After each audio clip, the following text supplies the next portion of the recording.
Okay.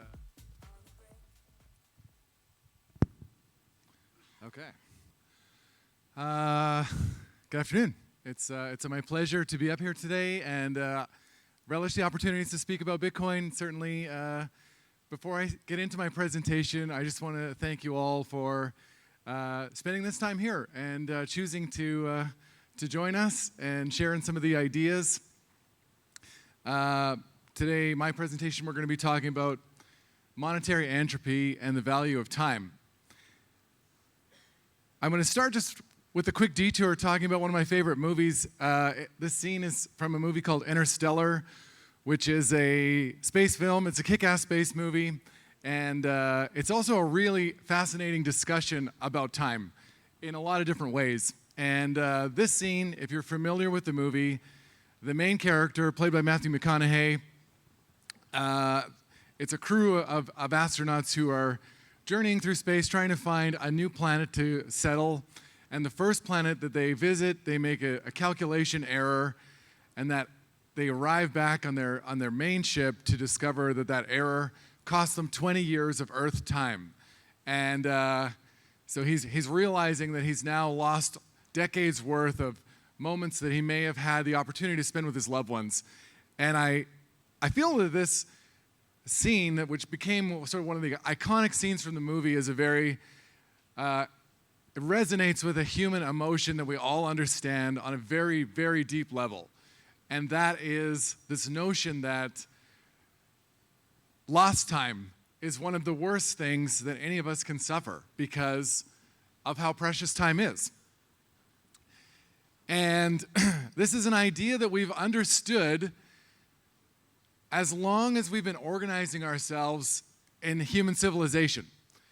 And as part of trying to figure out how to make the most of our time, we have been searching for new ways to take the time and energy that we need to spend to enable us to achieve the things that we want and the things that we need to survive so that we can enjoy the time that we have left with our loved ones and the things that we want to do for fun.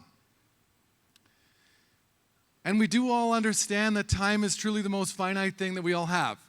And so this problem sits very deep within all of us. We all know that the one thing we have in common is that at some point for each of us, time will run out. And as part of this concept of storing our time and energy, if we're fortunate enough, we may even be able to store some of that time and energy of our own labor long enough that we might be able to gift it forward to people in our lives that we love. So the initial incarnation of how we started to track the record of human activity, the ordering of events, were the earliest forms of receipts that emerged out of ancient Sumeria, where they were baking clay tablets. There was a record of, cows and cattle, grain, things, simple goods being traded. But these receipts themselves were actually a representation of reality, a documentation of human activity and human action. And the start of the journey of us thinking about storing time and energy. And so from there, we started to really get creative, and money, forms of money, started to emerge naturally from the physical world. And things became adopted as money as the result of exhibiting the physical characteristics of money, the representation of time and energy. And so I picked a few here, things that have been forms of money at different times in the past: seashells, stones, gold. And what I think is interesting about the history of the evolution of money, and you learn about all these kinds of things when you start studying Bitcoin, is that in the case of these three examples, the lifespan or the duration of these substances as currencies actually, in fact, mirrored the physical characteristics that underlie the currency themselves. So the shortest lived currency of these three things were seashells, the least durable physically over time. And Gold, which is an incredibly durable and ageless metal, is the longest form of money in human history. And so, of course, it made sense that we would use gold as a way to represent time and energy, because the process of making gold into money itself requires an investment of energy and time. You need to dig it out of the ground. You need to then refine it and mint it into coins to standardize it. And all of these things take effort and time. And that was great. Gold has been a very successful and enduring form of money, but the early forms of money still, all of them in their own way, had a physical limitation tied to the very thing that made the money in the first place. And in the case of gold, gold is incredibly heavy. And so this particular limitation, as the world was speeding up, really became a limiting factor in the ability of money to move through time and space in a way that would meet the needs of the human economy. And so further innovation, the endless innovation of the human mind continues, and we created the invention of representing the gold itself with paper, which it's an ingenious idea. Again, it was something that worked very well, and it's almost like a scaling solution. It's a layer 2 version of gold, the paper representation of gold. Now, of course, when we made this same shift from gold to paper, then the result is the same problem that befell seashells and stones, is that paper itself is a poor representation of time. This is, nothing can sort of escape this sort of physical law that the representation of reality is, we can't unbundle what this thing is and how we understand it or perceive it. And so when we switched from using actual gold to pieces of paper that were meant to be gold, what we were actually doing was swapping out a timeless metal that's very difficult to find and get out of the ground with a piece of paper that's very easy to replicate and itself degrades over time. And predictably, what happened as a result is money itself began to degrade. And this is more true today than ever. And so we didn't just accept a paper representation of time, but we let every political jurisdiction in the world create their own form of paper. So there are 180 different forms of paper today that all have a different value of time and energy. And it's a really, this is taking the abstraction of the original physical thing to the furthest possible extent, so that now the paper themselves all have different values, and those values are changing all the time in relation to each other.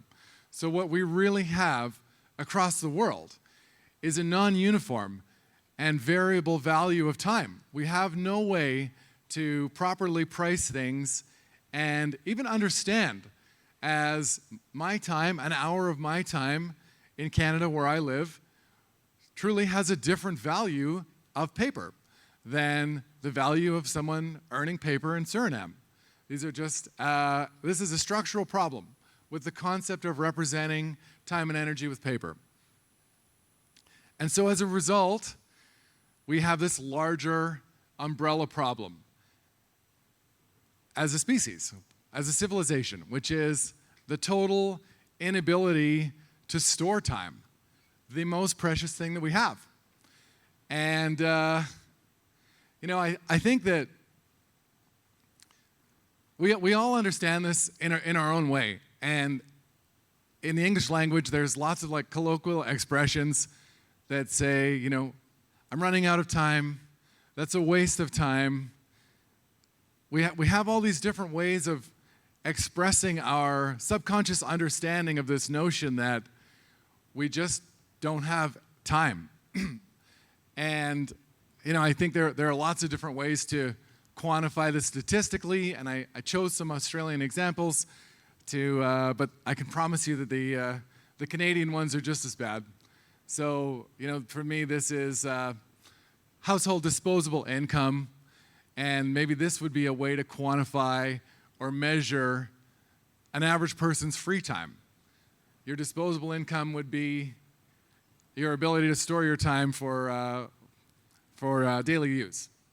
And this is more of a long-term measure of your ability to store time over decades, which is your ability to afford a home. And fascinated by this notion that we enter into a dead contract, a mortgage, which is what you're really trying to do, is store that life energy, the time that it takes you to transmute your own efforts into a place to live. And that itself is becoming harder and harder.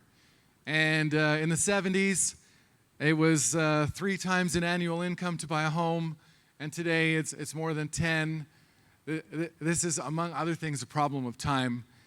And you guys are all probably familiar. You've seen this building.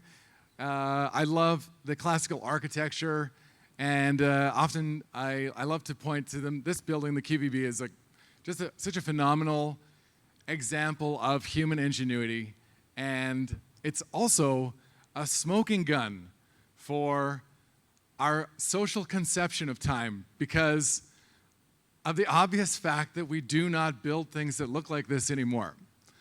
And that is a reflection of how we conceptualize how much time we have, right? The more time we have, the easier it is for us to think on longer time frames, plan for the future with certainty, make decisions that will lead to more lasting positive outcomes. And in fact, I think today the opposite is much more true, where the physical world around us that we are all co-creating together is becoming a sort of dystopian and warp reality that is an extension of our inability to store time. So instead of building buildings that last for hundreds of years, and like the QVB looks like a brand new building today, and the things we build now are made of cardboard and plastic and will last, nothing that we're building now will look like it does today in 200 years.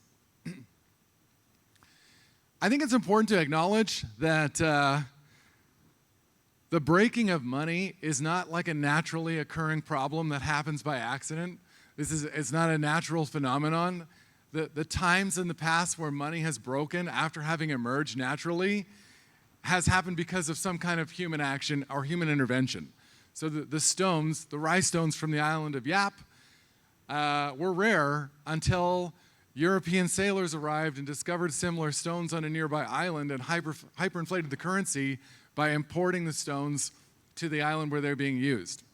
And today, we operate in a system where the global reserve currency literally has a pyramid with an all-seeing eye on the main bill. So this is not an accident.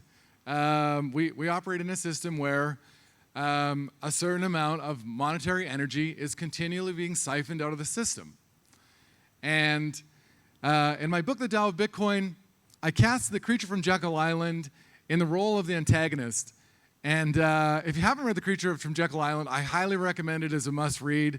It's a historical account of the creation of the Federal Reserve Bank and sort of the skullduggery that went into making it happen. And, I consider the creature from Jekyll Island to be this sort of parasite that has matured over the last 100 years, feeding on the energy, the financial energy that's being siphoned out of the global reserve currency. This thing is literally sucking away our time. So I'll stop there for a second. I'll talk a little bit about entropy, some interesting facts about entropy. Firstly, sort of the scientific definition of entropy is that it's a heat measurement of energy that is unavailable for the useful process in a closed cycle. And so entropy is wasted energy that could be doing what it's meant to be, but it's lost as part of a sort of an inefficiency in the process.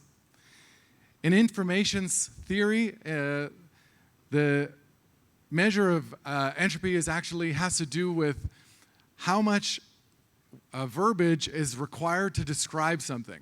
So entropy is a measurement in information systems theory of disorder. So the harder it is, the more convoluted it is to describe something, the more entropy is present in the system.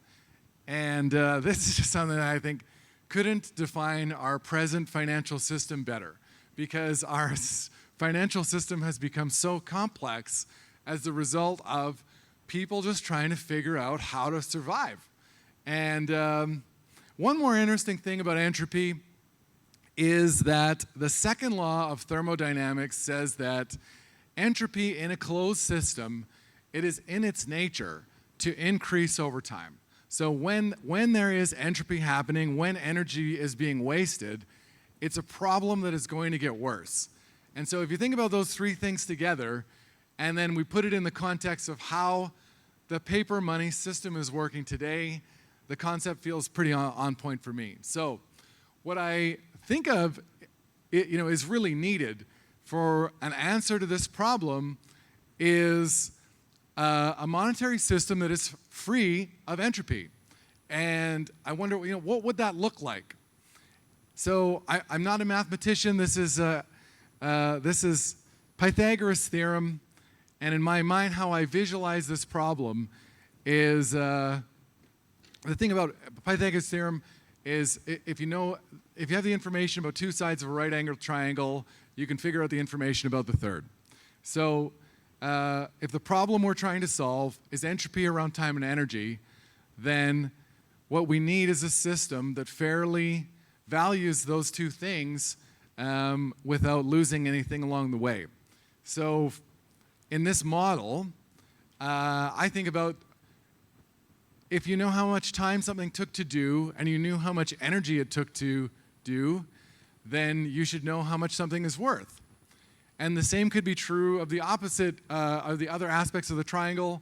If you knew how long it took to do something and you knew the end value, then you should probably be able to work backwards and figure out how much energy it took. And the same could be true about if you knew how much energy something took, and how it was priced, you should be able to know how long it took to complete. So this is why I think that Bitcoin is such an interesting solution to this problem of monetary entropy, because factually, Bitcoin is a form of money that is truly a representation of energy and time. The component parts of creating Bitcoin are energy and time. So energy goes in and measured in time increments. So we have electricity that goes into Bitcoin miners, and this roughly every 10 minutes. So we have the two parts that go in, and on the other side, Bitcoin gets spat out. So before we had this invention, gold was our best way to capture this concept as a representation of reality. And now we have this, which is a perfect representation of energy and time, because it is literally money where the ingredients are energy and time. And I'm not the first person to have this idea, and I always want to credit people who I think have come up with interesting concepts along these lines. And this is a diagram from an Anil who is sort of indicating this idea that Bitcoin can actually move through time and space without friction. And this is one way of understanding how it has solved this problem, because of Bitcoin's non-physical nature, it's easy to move through space, and because of the enduring nature of the distributed ledger, it is really exempt from degrading over time. And of course, Gigi was writing about Bitcoin as time, and if you haven't read that one, that would be another one on my recommended reading list.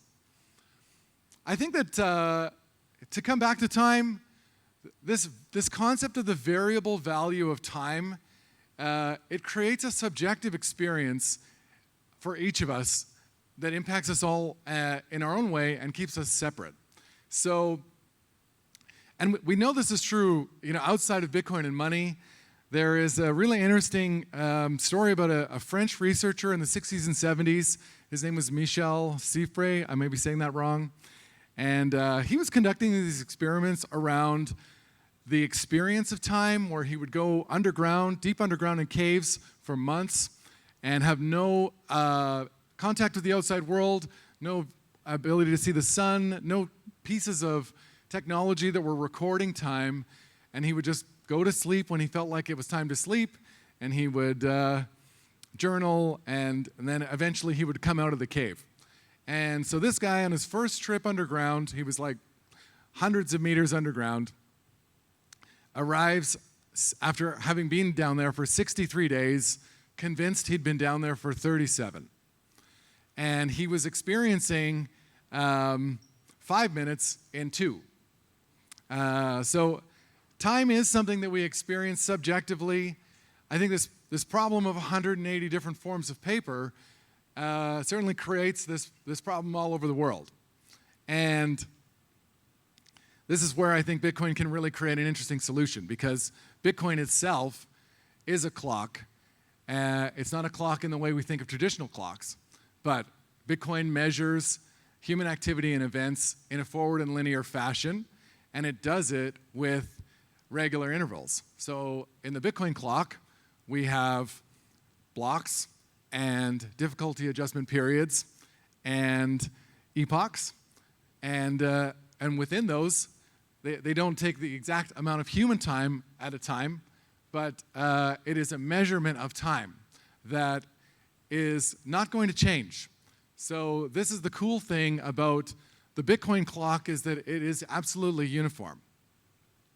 And I want to suggest that as a result of these events and everything that's happening around the world with Bitcoin, is that already today, right now, Bitcoin has begun to impose a rigidity on the variable value of time. And it will do this progressively and unrelentingly as it demonetizes all other forms of money, and those forms of money all price time in different ways.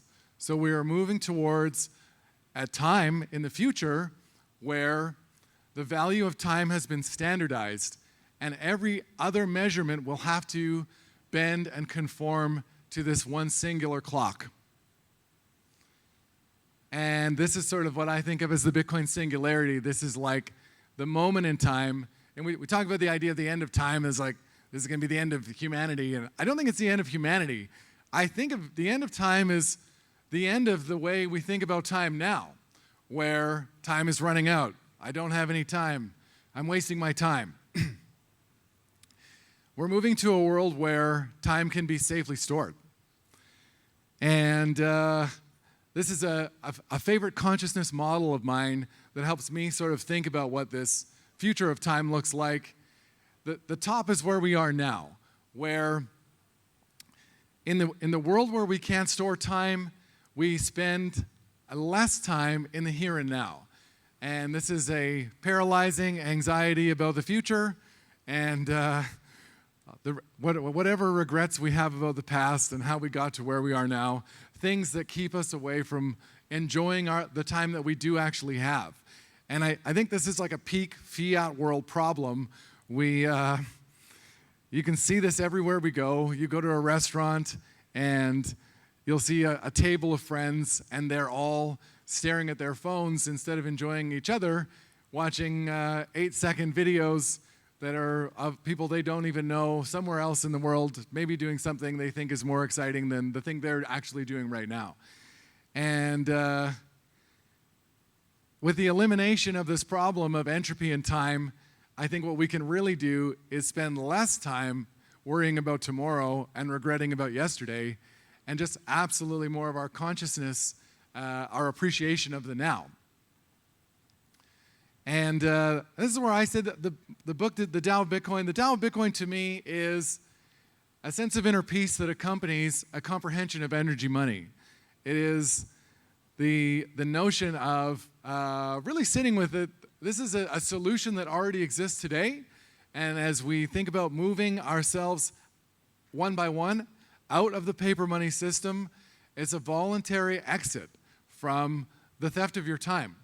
And this is a choice that everyone is free to make whenever they want. And one of the benefits that comes out of it is this realization that you have, just sort of like stepped off the treadmill. We are all nodes in the network. I'm very interested in collective consciousness, and I think that Bitcoin itself is maybe the most viral idea that has ever existed. Even though it may seem like it's moving at a snail's pace, I go to these events all over the world. Like this idea is really spreading like wildfire. And as more and more of us understand this new way of thinking about pricing time, it's an exponential growth. And so what's interesting to me about this is the idea that while this is happening, Bitcoin itself has this symbiotic relationship with the network of users, with the nodes. And as a result, it is an organism that has hardwired into its DNA a continual improvement. The technology around mining looks very different than it did. It's getting better. It's getting more competitive. The technology behind the security of wallets, everything is continually advancing. And the network itself of how Bitcoin monetizes energy, stranded energy, will create new ways for us to think at a sort of species level, because in a post-Bitcoin world, stranded energy anywhere in the world can be monetized and turned into Bitcoin and sent somewhere else where it can be then turned back into energy and time. And so it's a Kardashev scale technology. This is a way for us to think about a planetary mechanism for storing time and energy. And this is why I think it's the end of time. Time is a wealth multiplier. Time is maybe the wealth multiplier. In the traditional investing world, this is a concept we've understood for a long while, and we call it the time value of money. And this is sort of a backwards understanding about paper money turning into dust. Time value of money is sort of the idea that it's better to have money now so that you can start trying to grow it before it melts. I really think that if we just have money that doesn't melt, what we have is the thing that we actually want, which is time. What we really want is the ability to have autonomy and freedom and enjoy ourselves, and also make these long-term horizon decisions. So, in this world where it's possible to store time, I think we can hope to see beautiful buildings being built again, and a cultural shift where it's now possible for us to think long-term. And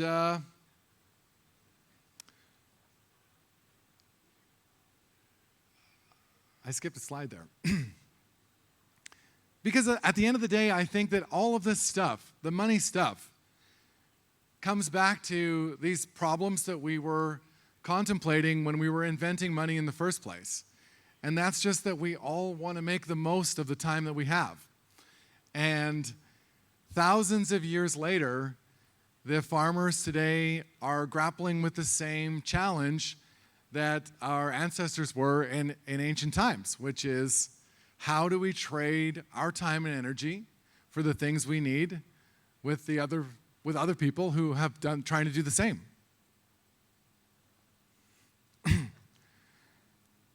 It's not ironic to me that Bitcoiners got a hold of that scene from Interstellar and memed Michael Saylor into it, right? There's some poetic justice there, that we understand that, of course, Saylor is the answer to the problem of lost time. And if you don't know what I'm talking about, in that scene that I showed at the start of the presentation, you can find all over Twitter versions of that scene where what he's seeing when he's crying is Michael Saylor talking about there is no second best crypto asset. But more seriously, Bitcoin fixes everything. Everybody's heard this, and it's true. As a secondary order effect, Bitcoin can fix everything. But what I think is truly the innovation and the most important thing that's going on with Bitcoin is that it represents the end of monetary entropy and the standardization of the value of time. And this, on its own, is the thing that will enable us to fix all the other things. So that's the end of my TED Talk. If you enjoyed this, I have other talks that are available on my webpage, which is lanternbitcoin.com, and I have a few copies of my book here for sale, The Tao of Bitcoin, which is a discussion of some of these ideas, really around the idea of what happens to the human mind when we don't have to spend our waking hours worried about our money turning to dust. So thank you all again for coming today, and hope to see you around.